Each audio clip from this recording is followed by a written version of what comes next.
விவசாயத்தை விட்டுவிட்டு பட்டணத்தை நோக்கி படையெடுக்கும் காலம் இது. இந்த காலத்தில் நகரத்தின் மைய பகுதியில் ஒருவர் சுற்றுச்சுவர் எழுப்பி வயல்வெளியில் விவசாயம் செய்து வருகிறார் என்றால் நம்ப முடிகிறதா?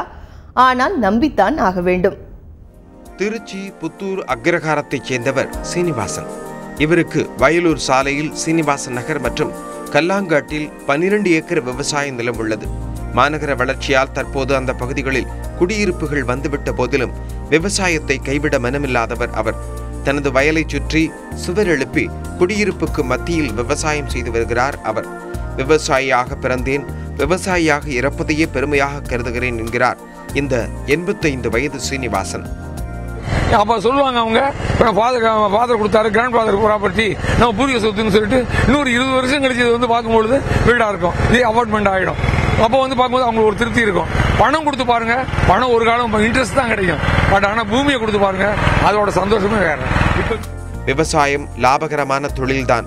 கூலி ஆட்கள் தட்டுப்பாடு, தண்ணீர் பிரச்சனை போன்ற காரணங்களால் விவசாயம் பாதிக்கப்பட்டுள்ளது என்பது சீனிவாசனின் கருத்து. கிராமப்புற வேலைவாய்ப்பு திட்டத்தின் கீழ் வேலைக்கு செல்வோரை விவசாய பணிகளுக்கு திருப்பினால் விவசாயம் செழிக்கும் என்பது அவரது நம்பிக்கை. ஆனால் இந்த 2 பேருக்கும் நான் வந்து இருக்கேன்.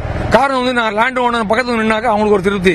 அவரே சாரே ஓனரே நிற்கிறாரு, நம்ம இன்னும் செய்வோம் அப்படிம்பாங்க. நான் போயிட்டேன்னு வச்சுங்களேன், கன்ஸ்ட்ரக்ஷன் ஒர்க் இங்கே கிடைச்சா கூட்டிட்டு போயிடுவாங்க. பட் அது ஈஸி, இந்த சேத்துல நடக்கிறது ஹார்டு.